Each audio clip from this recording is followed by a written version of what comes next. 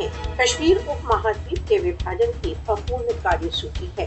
سنگھرش رت کشمیری ایتہاسک 23 مارچ کے پرستاؤ سے پریرنا گرہن کرتے ہیں۔